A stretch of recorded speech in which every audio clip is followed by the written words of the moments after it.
Our regular listeners will know just how much importance we place on setting ourselves up for a successful and sustainable relationship working alongside tech. And so we are absolutely delighted to introduce Surmise as a sponsor of the podcast. Surmise is an AI-powered contract lifecycle management platform designed to break the cycle of forgotten obligations, scattered intake, and contract chaos. Meeting teams where they already work, embedding seamlessly into tools like Outlook, Teams, Slack, Salesforce and HubSpot, Surmise makes adoption simple. With self-serve contracting to reduce workload, seamless integrations to create structure, and powerful AI that supports and enhances legal expertise, Surmise helps legal teams operate with confidence and clarity, freeing up that all-important capacity so that we humans can focus on the areas where we add unique value. Thank you, Surmise, for supporting the podcast. Get in touch with them at www.surmise.com and don't forget to mention the podcast when you do. I am hugely excited to introduce you to JHB Partners, one of our sponsors for today's podcast. Many of the in-house lawyers who listen will recognise Josh Blake as an expert in legal resourcing. Last year, he established JHB Partners and continues to support in-house legal teams to build, scale, and optimise their legal functions. With their extensive experience in resourcing and strategic insight, Josh and his team at JHB Partners provides a real sense of calm and reassurance, which is exactly what you need whether you're hiring or looking for a role.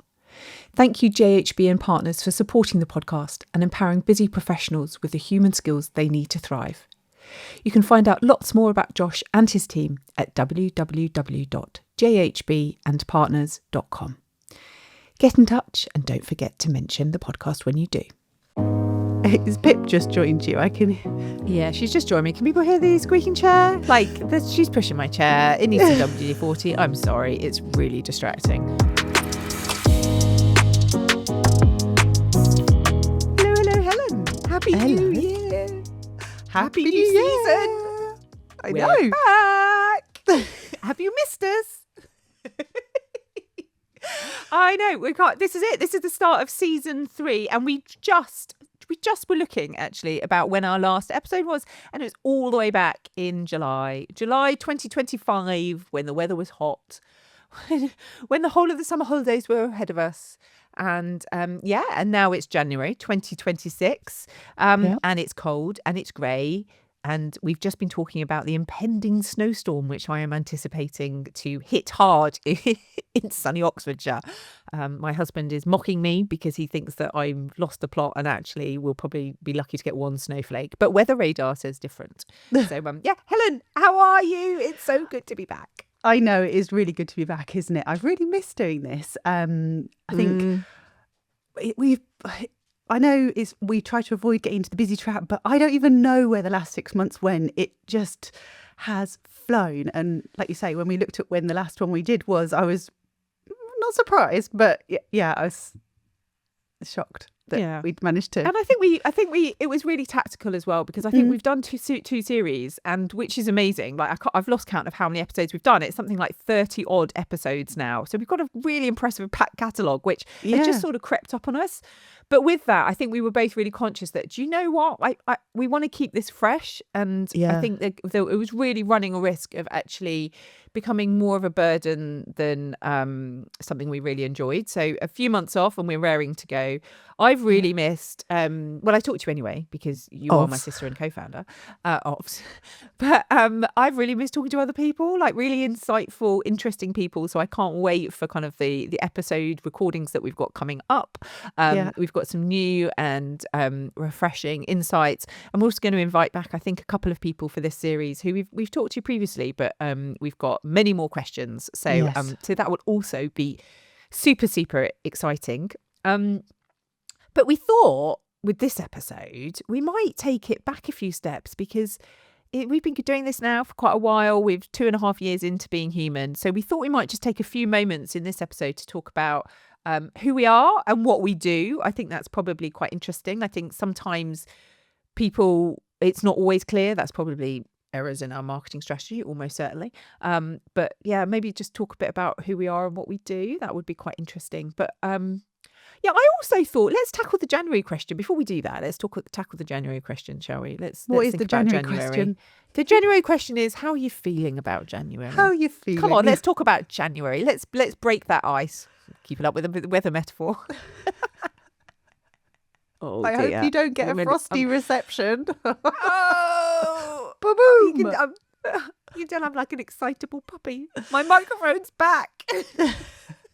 Someone's given me airtime.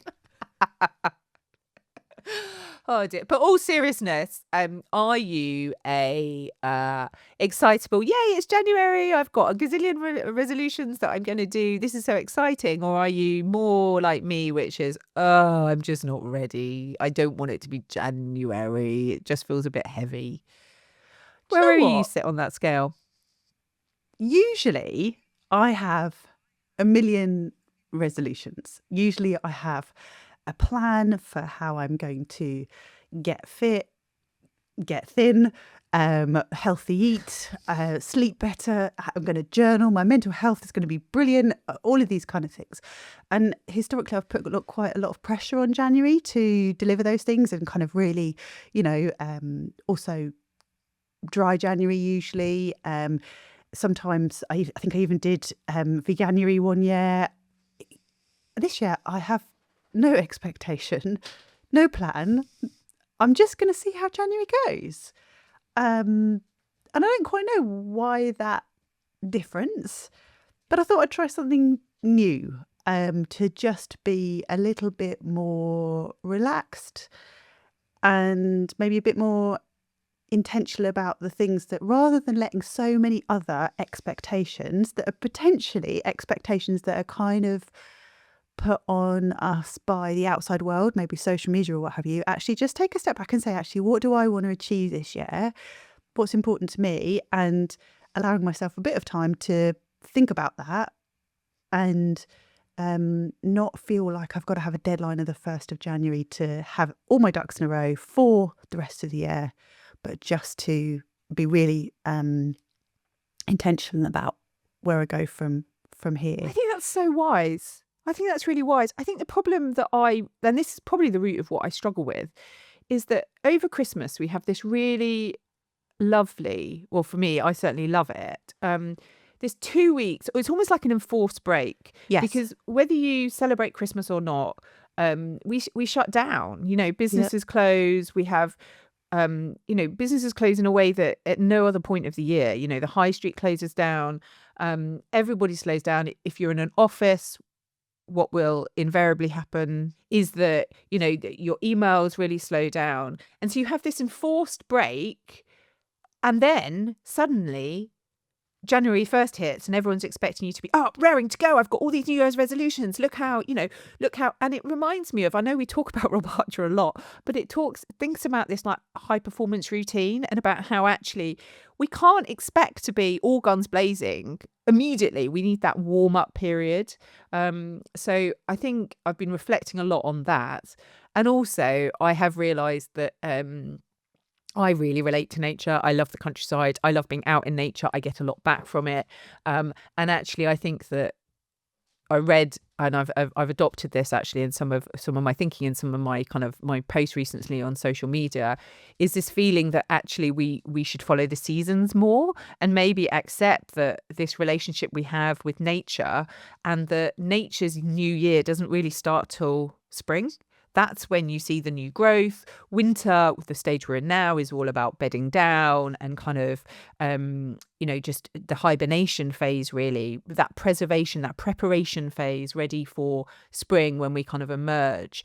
And so I've been thinking a lot about that. And I think that is really true. So this pressure that we kind of, societal maybe pressure, or the pressure that we then put on ourselves to be all guns blazing and is just it's very unnatural, I think, and I think that's probably why I struggle with it, and what's really shocked me is the number of other people who struggle with it. I really thought it was just me, and actually it seems that a lot of people are also in this feeling. So yeah, be kind to ourselves. I think that's Definitely. That's the thing, isn't it? Definitely. Totally agree. And I think that you're right about following the seasons. I think that that's a really, I was, but when it was you, I was about to say, I was talking to somebody and they said they'd gone for a run when there was snow on the ground. And I was like, that sounds treacherous. And I know that's like, you love running and it's really great for your well-being and your mental health and all the Who rest even of it. am I? Exactly. Where has this person come from? I don't know her. But I was a little bit like, oh gosh, it's really interesting how we put ourselves out there and it's so cold and you might fall over. I was just like, well, I was kind of like, no, I'm definitely more in a kind of a hibernatory phase still. I need a little bit more. I don't really love going for long, cold walks with the dog and what have you. That's, something I love doing. So. Yeah, so I think this year for me it's about reframing January. Let's reframe January as that warm-up phase. The warm-up phase, kind of gearing up so that we're ready when spring hits to go for it. That's what I'm using it for, I think. And to be be a bit more intentional about that and give ourselves a break. That's what I'm going for, I think. I think that makes me more relaxed and generally happier. So that's good. Excellent. Covered January, tick. And if you're listening to this further in the year, you're probably going, well, this is totally irrelevant. So it depends what season you're in. I also am meaning, have you read the book, The Wintering? Or Wintering, No. I think it's called. No. Yeah, no, I haven't. Someone gave it to me a while ago and I haven't got around to reading it, but I must read it because I think, and I'm sure some of our listeners will tell me that it is a lot about this, about working with the seasons. And yes, I shall read it and report back. Good. But I think that is also part of it. So yes. How to Thrive Book Club. Book club. We keep talking about a How to Thrive book club. Yeah. Listeners, would you like a How to Thrive book club?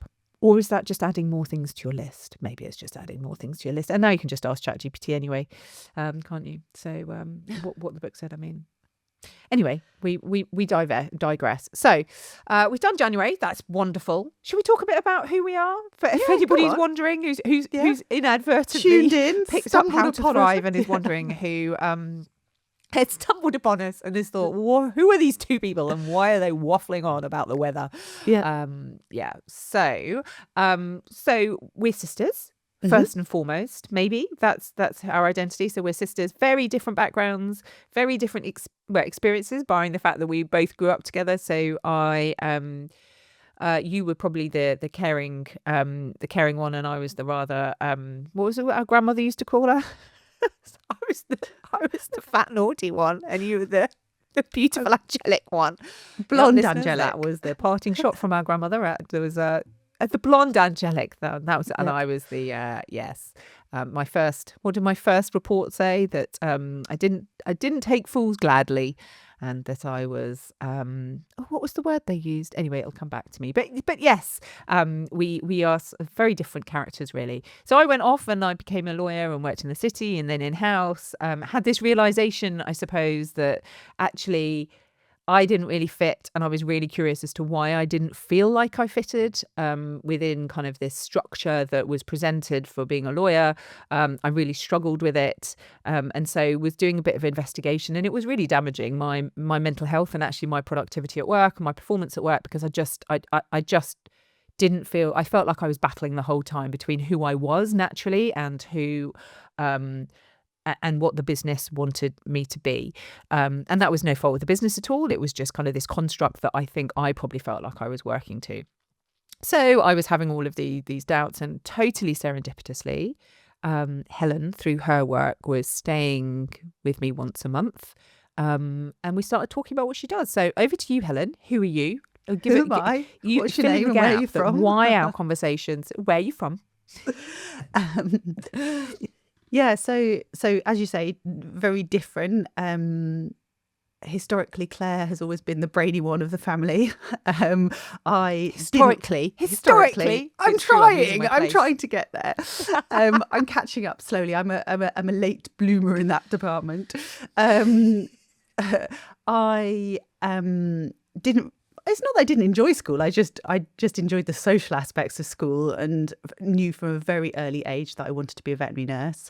And so largely didn't see the point of anything except that. So excelled in everything to do with that, and largely tried to avoid anything else. Which retrospectively I realise must have been hugely frustrating for my parents. Sorry, parents. She says now, as she has a nearly 18-year-old Yes. who shares very similar traits, I think. Yes. And I keep saying to her that if she wants to do a PhD when she's 45, then continue on the same trajectory as me. But she could do it earlier in life if she pulled her finger out, if that's not too harsh. Anyway, so yes, I became a veterinary nurse. I absolutely have loved my career as a veterinary nurse. I am still a veterinary nurse. I still practice clinically whenever I can. And I have a part-time position at a veterinary hospital. Not as a veterinary nurse, though. I'll come back to that, just to confuse. I became really fascinated between the fit between people in the environment that they work in, and the sense that actually there had to be a link between the performance outcomes, so patient safety, and the well-being of people, and how we work together. And over time, learned that this was a concept called human factors, and learned more about how we work together, what we can learn from human skills, how we can excel in human skills to really drive performance and well-being of the people that we are. So I went off and did a master's at Edinburgh University. Loved doing that. Started looking at the human skills that veterinary nurses need in practice. Started doing research around that. Also started researching incivility in veterinary practice. Another construct that unfortunately is very commonplace in a lot of organisational professions, but not very attended to.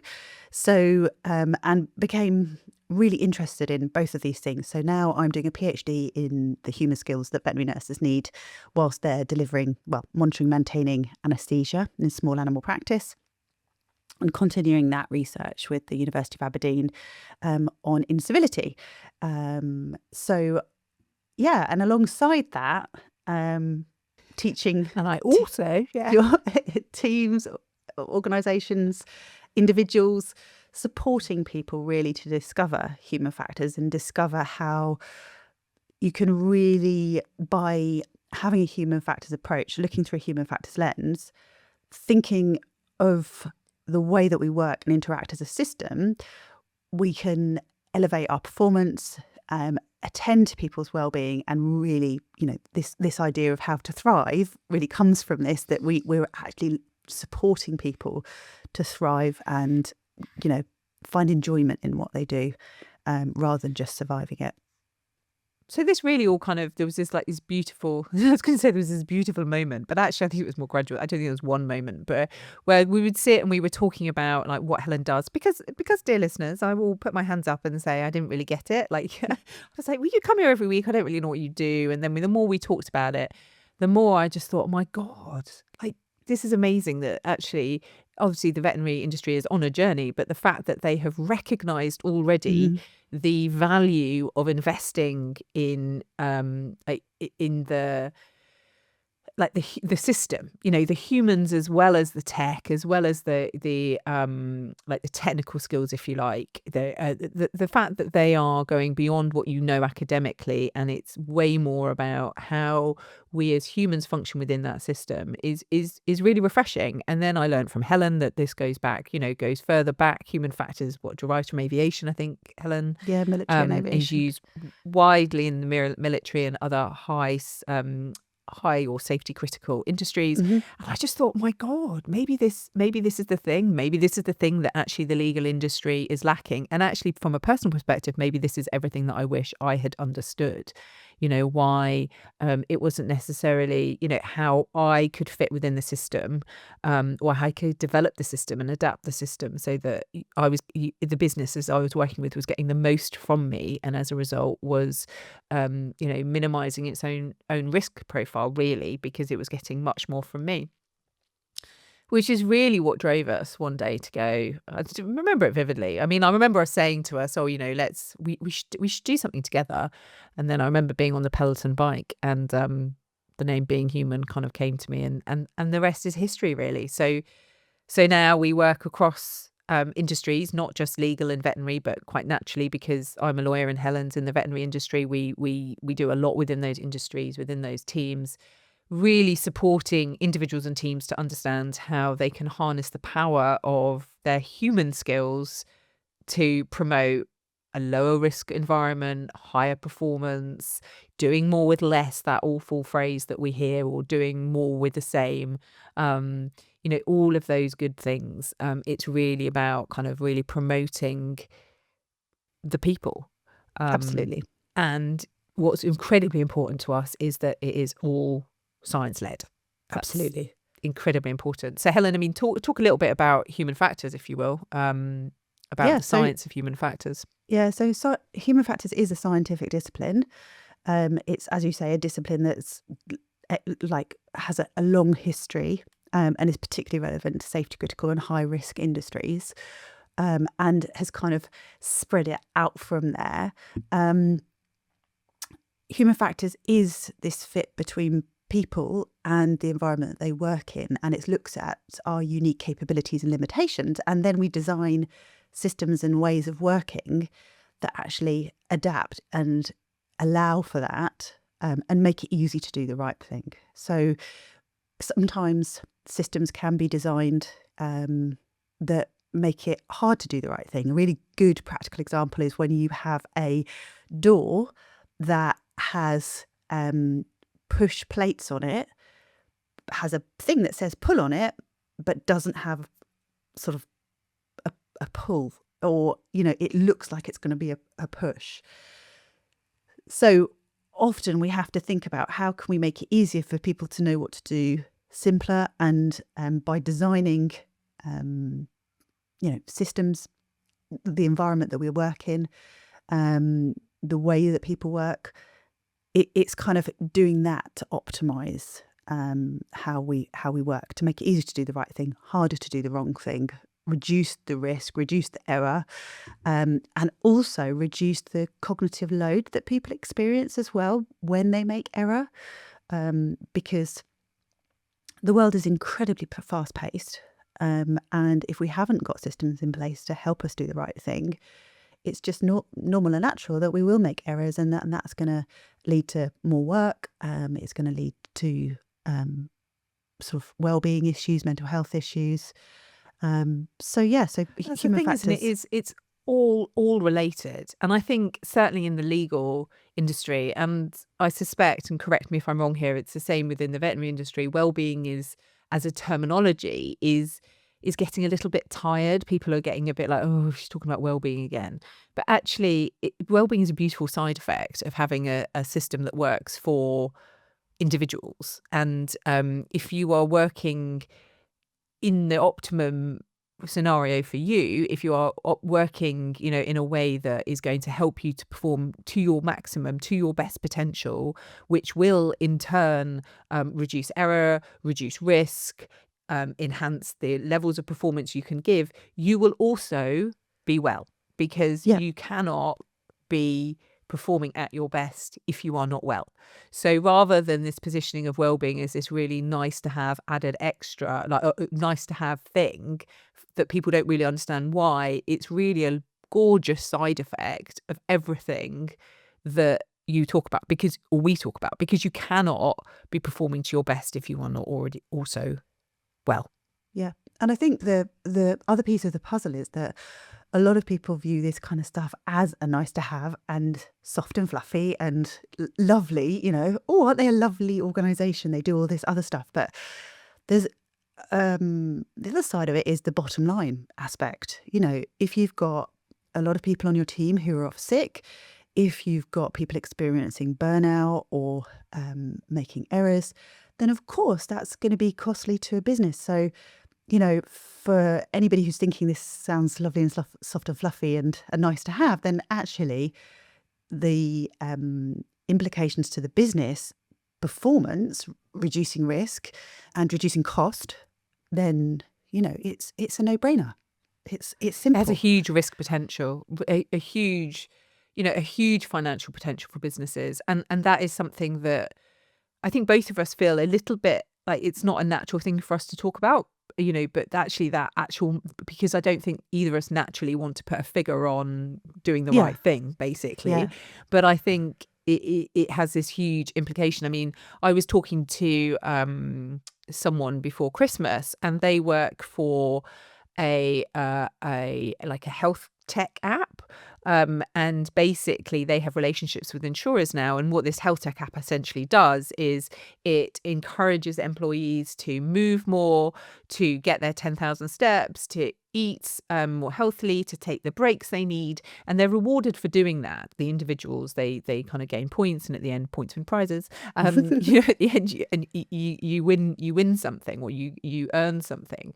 But for the business, it basically lowers your employee liability premium, because they have recognised this link between having a well workforce and actually it will mean lower claims on your insurance, which I think is a really interesting first step. And I know that something we want to do over the course of the next year or so is actually take that one step forward and look at the professional liability insurance premiums that come with some of these high risk industries, and saying, look, what impact can we follow through with that, and say actually the impact that it might have on these really expensive insurance policies if people do drill down and focus in on the human skills. And I think, go on. I was just going to say that we take a lot of lessons from aviation and healthcare. And in healthcare, they have, and within veterinary healthcare, we've now demonstrated it too, but the greatest cause of patient safety incidents is actually errors in communication, not in technical expertise. It's in communication, how we communicate with each other, and deficits in that, and errors that come from it. So by training people to communicate, to set communication norms, to use handovers, checklists, so that we work with our abilities of being able to remember information and what have you, then what we're doing is reducing that potential for error and everything that surrounds that. It's proven across many industries that actually it is the human skills and the non-technical skills that are the ones that contribute mostly to the error, not the. So telling somebody to pay more attention, or don't do the thing is never going to be helpful. It's actually how we look at it from a systems perspective, and how we sort of talk about how we're going to communicate stuff so that we embed it into everyday work. Yeah. And then, taking that one step forward and elaborating on that, it's about this whole feeling that when something does go wrong, it's, we've talked before about the difference between blame culture and a just culture, and about how when something goes wrong, rather than saying, what did that person do wrong? It's more, where did the system let us down here? How did the system let us down? And to do that, you need to be able to have these open dialogues and shift away from one individual making a mistake. And maybe that individual did make a mistake, and that's why it's a just culture, because there will be situations in which an individual needs to be held accountable. But actually, how's the system impacted that? Like, what have we done that made that it possible for that person to make that mistake? So I think that's something that's certainly in the legal industry we are really, really struggle with. It's a massive area for improvement, because we do operate so much on a blame culture, for sure. Absolutely. And I think that's something that I've found really curious is kind of working with you within the legal industry, is the observation that legal professionals are often hardwired to have a thirst for blame. You want to find the thing that the person that did the thing, and then you want to like punish them for doing punish the thing. them. Yeah, exactly. And that can look like lots of different things, but it's kind of nuanced and quite natural within the legal industry for that to exist. So it's how you separate that from working together, how you work together. And part of me wonders, I don't know whether it is this intentional, but for a business, for an industry that wants to be perceived as, like highly intellectual, going above and beyond, motivated, engaged, all of these things. I actually think it's incredibly lazy just to blame an individual. Rather, it's the easy thing to do. It's the easy thing to say, Bob made a mistake. Sorry if you call Bob. No. Bob made a mistake and it's his fault. That's why we messed up. It won't happen again because Bob's been fired. Well, no, unless it genuinely was something that was entirely personal to Bob, the chances are that it's a system, and certainly in the legal industry, I mean, like, it's not Bob, it's probably the fact that Bob's been awake for 36 hours and, hasn't had any sleep and has been jumping from deal to deal. That's what drove the mistake. It's the system we operate in. So I think it is, it shocks me to say it, but I think it's general laziness that we take the easy route out. Yeah. And it's about also seeing the individual because, I think what I see quite often is there's high expectation. We have people who perform really highly, and often, when we onboard somebody into an organisation, we have this expectation that they will be able to perform the tasks that the other person can do very quickly and very sort of automatically. We don't take the time to understand their individual self and what they need for that environment and what will help them thrive in that environment and help them not make any mistakes. So, we kind of always have this rush, this sort of always on attitude, again coming back to Rob Archer's work about the high performance stuff. It's we set off at the beginning of the day, at the beginning of the week at an enormous pace and keep running. And if we've got somebody who's a bit slower or newer to the team, it's not easy for them sometimes to raise a hand and say, I don't get it. I don't know how to do it. Yeah. And that can lead. So we have to have, we have to make sure that we inspire psychological safety, that there's a culture of learning, that, we are looking at people as individuals, especially, with different generational issues, an increase in neurodivergence. What does that person need in that environment to thrive, to do the right thing, to be able to speak up, to get the help they need to be their best self and, to not be limited by their limitations. We were talking just before we started recording this. Actually, we were holding. We run a program for leaders called Thriving Teams, in legal leaders, and we're having the alumni call, which we have monthly. And one of the questions that were raised actually was about bringing on new resource and seeking guidance from the group about their top tips for how to embed new resource within the team and what to look for. And very proud moment, I have to say, because obviously all these people have done the Thriving Teams program and they all mentioned the fact, or the recurring theme was about connecting with this person on an individual basis. Yes, absolutely. Understanding what they need. And some of the examples they gave was, from the fact that one person walks around a lot when they're stressed, likes to be active when they're thinking. And when they joined a business, they were pulled aside, and the CEO was sort of saying, what are you doing? Because you can't possibly be working when you're walking around. But actually, once he had explained that was his way of kind of manifesting stress and also of kind of freeing up his creative mind, that was absolutely fine. And other examples were like, how do you want to communicate? How do you want to share knowledge? What's going to land best for you? Because ultimately, if you are communicating with somebody in a way that they will never be able to accept the information, then what's the point? It's just not doing anyone any favors, including the business you're working for. So really, really important that we recognize the individuality of people and accept it and embrace it and not just kind of make everybody try to fit, square peg in a round hole, which goes to this whole point that we talk about. Anyone who's heard us talk will have heard us talk about the pool of wisdom, and how important it is to have everybody's perspectives, because actually that's what makes the richest pool is having different people's experiences and that diverse opinion. Definitely. And we need people of different, otherwise we're all just robots. Yeah. And often I've been in situations where I've been working with a team and maybe I've had a one-to-one with one of the leaders and they've been really struggling with something and haven't liked to sort of put the hand up and say, oh, I'm not really good at this. This is not one of my strengths.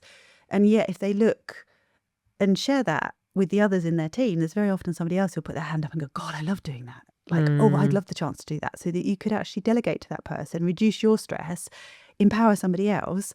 It's an absolute win-win. But we don't often give ourselves the time to step back and say, actually, let's look at the pool of wisdom. Who's got the wisdom here, and how can they share it, or can I delegate to them, or how can it work for me so that we end up in a really mutually beneficial situation. Which brings us really neatly on actually to like AI and tech, Yeah, actually, yeah. because one of the things that I'm most excited about the increased use of AI and tech, certainly within the legal industry, is that it's going to take over a lot of those tasks that I personally, it's just not my skill set. It takes me, forever to do because it's working against my natural tendencies, what I lovingly kind of call the churn stuff, that tech and AI is going to hopefully take away some of that. I mean, obviously, we're going to park the challenge of do we, the question over do we need to go through all of that churn stuff in order to develop our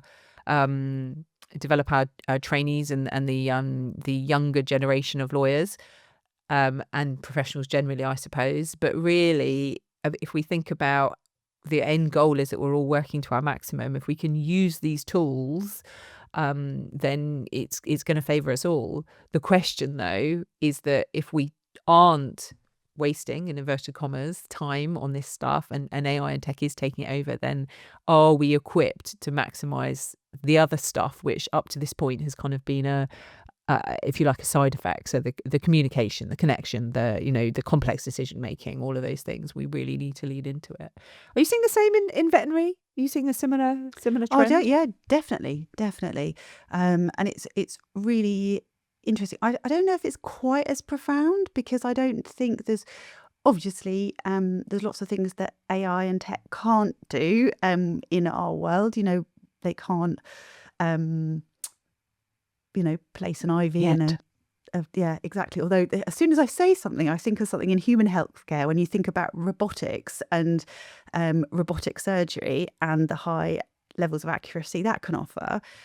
So yes, it might be yet, but there are other things that, like you say, the churn. So, from a personal perspective, I've seen people who've really struggled with writing their consultation notes in a timely manner. And I've worked with several vets who have ended up spending lots of time at the end of the day writing up their consults, because obviously if you only have a 15-minute slot, then you need to write things quickly and then move on to the next one. Well, the danger is if you leave it to the end of the day, then who's to say you haven't muddled up some of the information of what went with what animal, or you've forgotten some of the information. So now we often use AI transcription devices so that actually, rather than having to write it down at the end of the day, you can actually have it transcribed. And then at the end of the day, you simply just review the transcription and then upload it to the patient notes. So it's a really accurate reflection of what the conversation with the owner would have been. Similarly, and I think that's just pausing there. That's a perfect example as well about the human skills fit in. Yeah. Okay, so the technical product is taking over the load of physically writing it up, but that individual who is leading the consult needs to be all over their communication to solicit the information, to find out the answers, to really drill down into what's wrong, and to connect with their client to be able to solicit that information effectively and efficiently. And then the tech steps in. But if we don't empower our individuals with the skills they need to learn how to build that relationship really quickly, build the trust they need, what questions are they asking in order to solicit the information, then we're not doing the bit that we need to be doing, as humans, that tech can't yet do.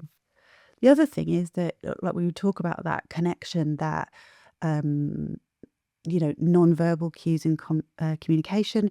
Very often, historically, it was my observation that veterinary consulting rooms, you would speak to the owner face to face, and then very often the computer was behind you, so you would actually turn around and your back would be to the pet and their owner, whilst you were putting the notes on the computer.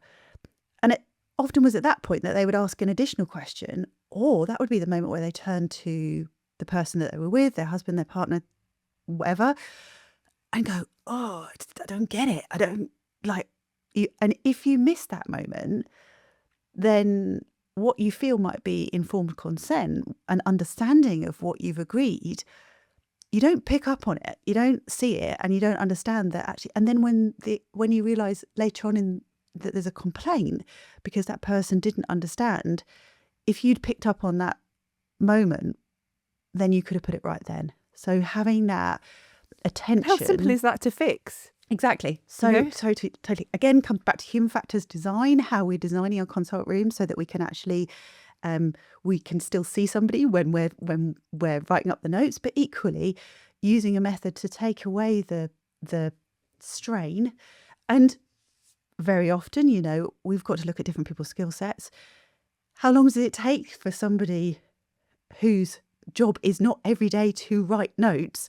It could be a 2-finger job, which if somebody else can do that for you, if an AI can do that for you, then let them, because they're going to do it much more quickly, and you're going to be able to save your energy for what you need to for actually delivering that exceptional care, that service to the customer or the client.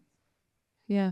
And I think that's it. And that's key, right? So with the time that we will hopefully save by using some of this tech, I think I still have this concern, and this is an education piece, I think, is like, let's not automatically then just assume that individual, say that vet, will then just do more consults because they aren't taking the time. Let's use that time to invest in the circle of productivity, if you like. Let's not just automatically fill it, or that performance cycle, if you like, because it's the bits that we always feel we don't have time to do, which actually are the really important things in the wings, like the investing in our our ability to continue, that sustainability. I mean, we talk about sustainable performance as being absolutely key, but that requires an investment for sure. Exactly. And to take those breaks, because those water cooler moments, I would always say, if you've got 5 minutes, go and get a coffee, just go, because actually when you go to make the coffee, you might bump into somebody else. You might have a conversation with them that enriches your day. You learn something new, you have that social connection, you feel more able to speak to that person, ask them questions and ask their advice. Equally, they feel the same about you. You are still adding to that pot of goodness that is going to make it easier to really work with that environment. I just I think there's kind of this, like I say, coming back to like an always on, you've got 5 minutes, well, you should still be working, but sometimes you need to take a step away to actually ruminate on what you've been doing, to actually see that might be the moment that you realise that actually that wasn't the right thing to do. Maybe I need to go back and revisit that and take a different course of action. If you're constantly on to the next, you never have those moments of rumination, and then you never have that opportunity to kind of learn and self-correct, or to allow yourself to go and ask somebody and talk to them. So it's this antiquated, for me, it's an antiquated view of what work is. This kind of work is doing, physically doing, whether that is, in maybe in the veterinary sector, it is, actually being with a client, doing surgery, physically doing. In the legal industry, it's writing an email, writing an email, basically. You've got to be at your desk to be working, because there's no way you could be anywhere else. Where in actual fact, I just think that's a really old-fashioned view of what work is. And I've often been, and actually this isn't a new thing for me, but I've really held the power of, I am still working when I'm going for a walk with my dog at lunchtime, because quite often that is when I have the best ideas. Absolutely. It's a different type of work because the output is different, but it's still really beneficial. So when we need to, I will get on my soapbox about this, but we need to stop associating, again, my many soapboxes, but we need to stop associating work with being sat in front of our computer, or what the alternative is within, in the veterinary industry. Work can be in very many varied sources, and, thinking is as valuable as doing, I think and reflecting as well. I mean, the thing which I think you find fascinating, don't you? Again, put Helen on a soapbox now, is about the lack of reflection time that is mandated in the legal industry. Yeah, well, learning and reflection, quite frankly. Yeah. Yeah. You can't be a health professional or many other professions without, to maintain your registration, you have to do a certain number of hours of learning that are captured and then reflected upon. And I just find it baffling that some industries have not taken it up. I mean, technically you do, but it's a self-certification in the legal industry. It used to be far more, you had to have certificates, and it was still certification, but you had to have collected certificates and a number of CPD points. But that kind of moved away, and it's become, I personally think, for more looser. But this whole reflection point is totally new. I mean, that's a key element of veterinary qualification, right? Yeah, is exactly. taking time to reflect. Yeah, you have to have done.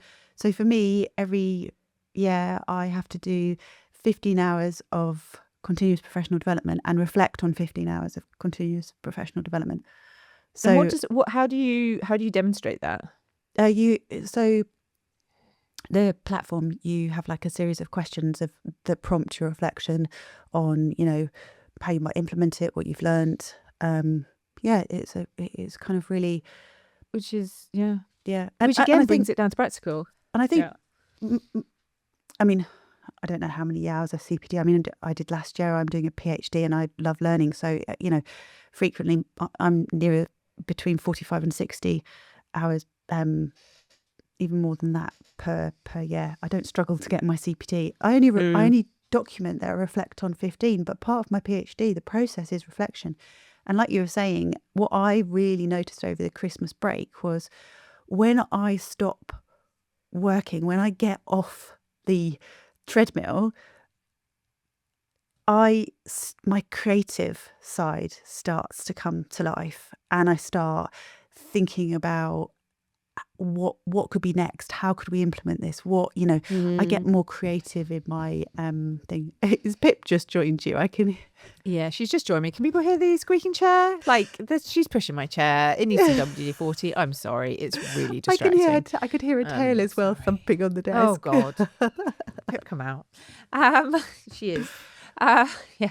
So I think it's really valid. I don't think we do that, and I know why we don't do it in the legal industry is because probably reflection is considered as secondary to the doing, but actually it's so important. And again, this came up on this call I referred to earlier this morning about this need that we need to sit down and we need to hold retrospectives, and we need to talk about what's gone wrong instead of just slapping ourselves on the back when something's gone well. Really kind of reflecting, because that's how we learn. Exactly. That's how we learn. And that's why, near misses are recorded in many industries. And I know we've spoken to people before about, in military, how, you have debriefs, which are often much longer than the exercise themselves. And, really, really impactful, really powerful. Yeah. So I feel like we've talked, so that's basically the core of everything we do at Being Human. It's what drives us. It's what motivates us. I'm sure people can listen to the passion and the energy that we have for it, and the curiosity that I certainly have, and I know you share that, Helen, around all of this stuff and how it can just make professions and organizations more efficient, is strong, to say the least. And then in terms of how we embed it in what we do in Being Human, I mean, certainly from the legal side, one of the key principles I have is around accessibility for this learning, because I was always in very lean teams, quite young businesses, which didn't have a massive L&D budget, if any L&D budget at all. So, and I know that I would have loved having access to this, which is why we do the podcast, we do virtual masterclasses, we have events which are all focused on kind of workshop sessions. So although they're really called events, they're really workshops. And then obviously we do bespoke training for teams who do have the wider budget to bring us in on a bespoke basis. We also do group programs. So there's a whole range. It's like this kind of 360 ecosystem, if you like, of learning that is all adds to each other, but is very much aimed that there is a point of entry for everybody, whatever Absolutely. your budget is, because this is stuff that everybody should have access to, and we genuinely believe that. So that's kind of the legal industry. From the veterinary industry, Helen, speak a little bit about kind of how you embed that. Yeah, so obviously very similar, going into practices, spending time with people. Sometimes people just don't know where to start. It's the last thing on the list that never quite gets done. So we offer the opportunity for one of the team to come into practices to observe work as done, and then to help with recommendations and kind of put a plan together of how you can kind of nudge the dial 1% at the time. It doesn't have to be. I think that's the other thing, that sometimes when we're looking at these things, we want to make changes, then it can feel really overfacing. It can feel something that you just simply can't do. So it's about making those small changes 1% at a time, to get where you want to go, and we can help with that. We offer team training, through various different organisations. We run leadership courses, and I speak at a lot of conferences as well and deliver sessions in that manner as well. But yeah, always the emphasis on the workshop, the discussion, getting people to really think about how they can apply this to their situation. And yeah, it's sort of enjoying the process of understanding. It's kind of often see people having real light bulb moments in sessions where it's just something that they've never considered, and it just kind of everything starts to make sense.